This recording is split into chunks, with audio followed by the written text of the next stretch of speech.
Hi, it's Toby Hazelwood here, and today I'm going to be talking with you about the idea of striving for and finding your minimum viable product.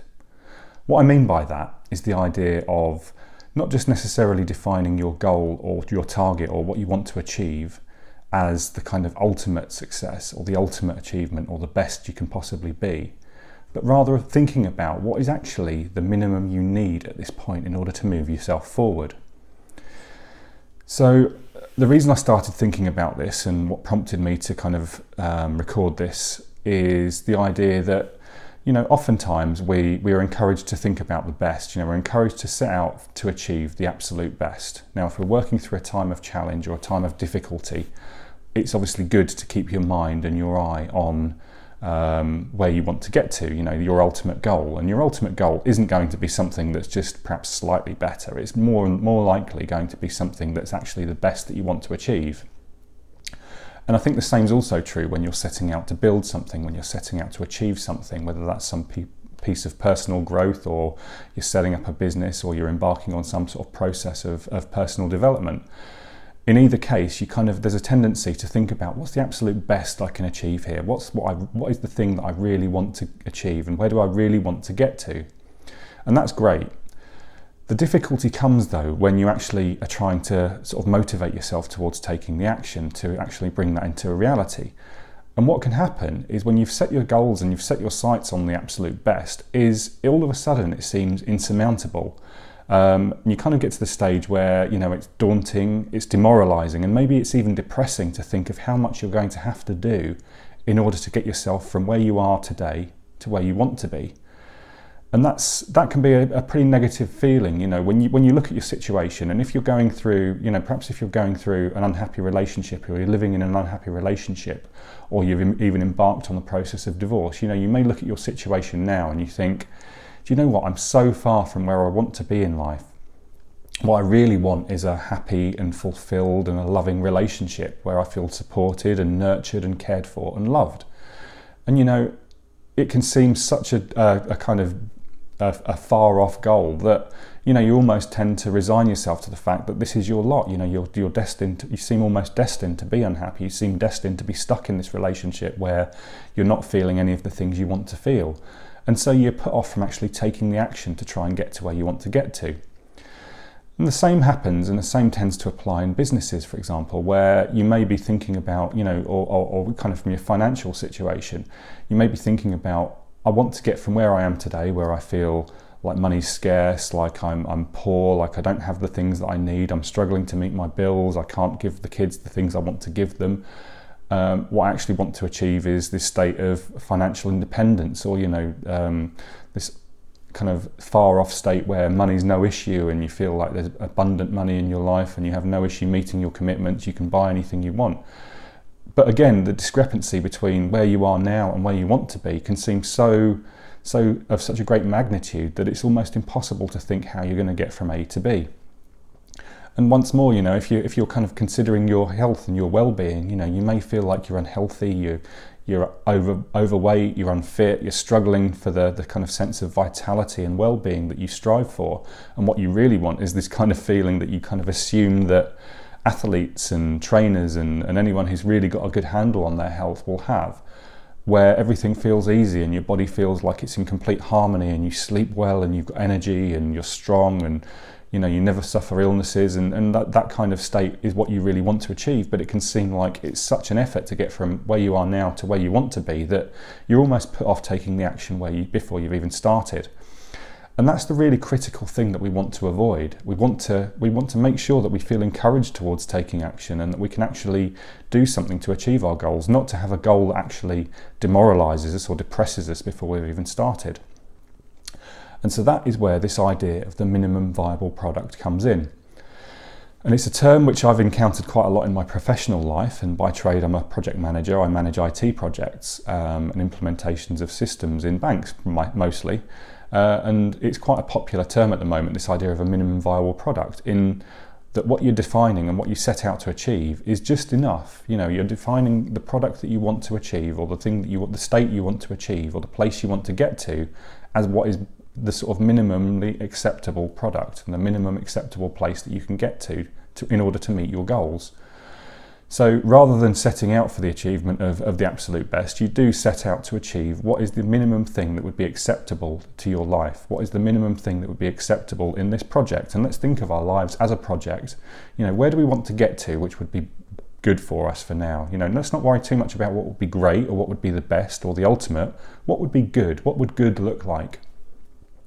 And once you've defined your minimum viable product and you've defined what good looks like, it then gives you perhaps a much more manageable end state to kind of act and take actions towards achieving, and something that you may actually stand a chance of achieving, and it doesn't feel quite so daunting. It doesn't feel depressing when you consider it. Instead, you actually look at your new goal and you feel motivated by it. You feel like, this is something that's within my grasp.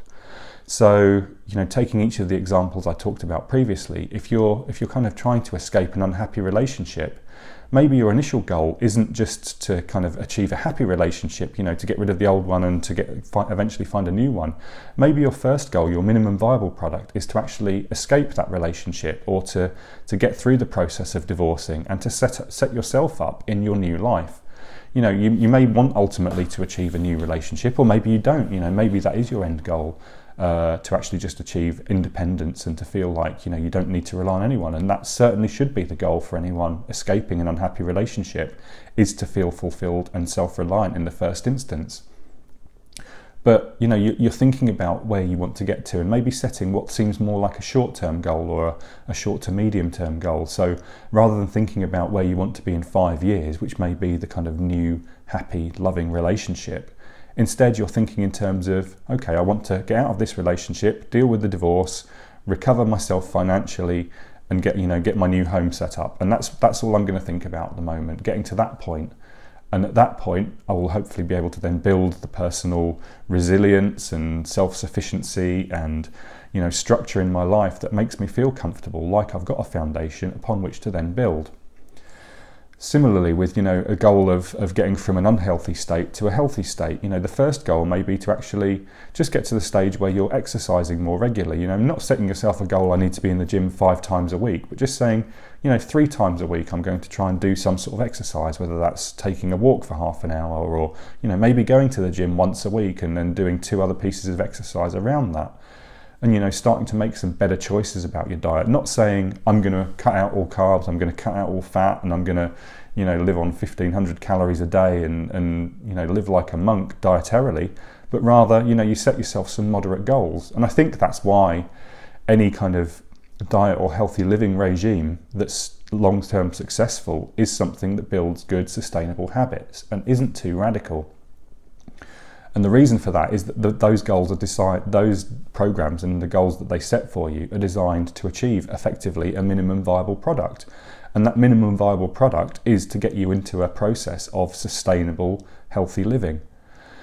So, when you get the kind of miracle crash diets or the supplements that promise to help you lose 30 pounds in 30 days, or to give yourself a 6-pack in 2 months, or whatever else, what they effectively do, they may work, they may be reasonably unhealthy, and they probably are reasonably unhealthy, and it can't be a good thing to lose that amount of weight in such a short period of time. But what they do is they promise the big results and they get you there, but what they haven't given you is the minimum viable product, which is the sustainable long-term means of living healthily that will enable you to not just achieve those losses and that loss of fat and that building of health, but actually to sustain it.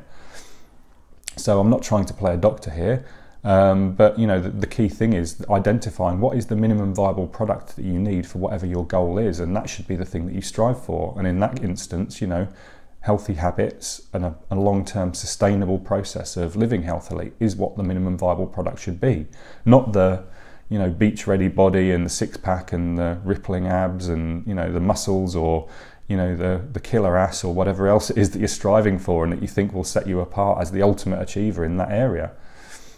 Same with a business. If your goal is to write a book, for example, then maybe the first goal should be to get into the habit of regularly sitting down and writing, not thinking I've got to figure out a way of churning out 150,000 words of finely tuned prose, or massively engaging non-fiction work, but actually just first and foremost get in the regular habit of writing. So your minimum viable product is for you to maybe turn out a couple of 100 words a day or 500 words a week, or just to sit down and regularly devote 1 hour per week of writing, and prove that to yourself, so that you don't sort of get so hung up on the goal or the end state of 150,000 words in a book that you kind of either get put off even taking action before you've done anything, or you think it's so insurmountable that you really can't see a way, and so you fall out of love with the project before you've even started. And you know, that the same principles just truly apply to any area of life, whether you're either trying to come through a phase of difficulty, which is what, of course, this philosophy of Kintsugi is all about, you know, as I apply it in my life, in trying to take things that aren't necessarily the way you want them. You know, if something's broken, whether that's you don't have something in your life that you want, or you're working through a phase of adversity, and actually applying something to that, applying some plans and taking some actions to actually fix it and learn from it and grow from it. You know, that is the key goal here, is to do things to actually make improvements in our lives. And so to do that, we need to have goals, and we need to have goals that encourage us towards striving to take action. So the minimal viable product there is a good means of actually encouraging ourselves, rather than kind of sacrificing ourselves on the altar of perfection and never doing anything because it's too damn difficult to contemplate. There's a quote that I really liked when I was thinking about this, and which I've included in the blog post, which I'll link to off of this, and that's from Confucius, who says that the superior man is modest in his speech but exceeds in his actions. And I guess what that really says to me, and it's one of my favourite quotes about action taking, which along with encouraging resilience is my key focus in life these days. And that's to say that actually, you know, it's no good just talking about a massive goal and talking about what you're planning on doing and talking about your intentions in glowing terms. What's really important is in actually being modest about stating those, but actually taking action to achieve them and to deliver them and to make change happen in your life or in whatever you're doing. So, you know, it's far more important to have the minimum viable product defined for yourself, the minimum goal that will actually give you the sense of good, the sense of achievement, the sense of progress, and actually taking the action towards that, rather than having some lofty goal or some massive aspiration that you're never ever going to do anything towards because it's too damn depressing to even think about, you know. And I guess that's the real crux of the matter here, is that you have to have something in your life that's defined as where you want to be, but maybe have your big vision, have your long-term goal, have your 5-year plan, and keep that in mind, but set the minimum viable product for the next 3 months or 3 weeks or even 3 days. You know, what do I want to achieve now that's going to take me in the right direction? Because, you know, goals are achieved, and any kind of process of recovery or rebuilding of any phase of your life or any part of your life is achieved by one little achievement after another, and then stacking those things up on top of each other and building progress in that way. You know, a staircase gets us from the bottom floor of the house to the top floor of the house through lots of little steps that build upon each other.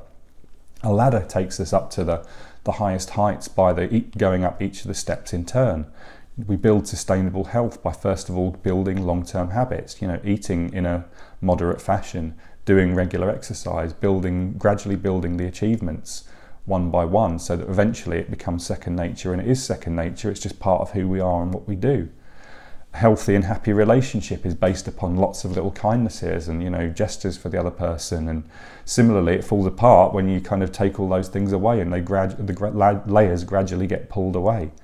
So, you know, it's about setting the minimum viable product and setting your goals on the minimum viable product for now and working towards that, not putting yourself off with such a lofty goal that you do nothing.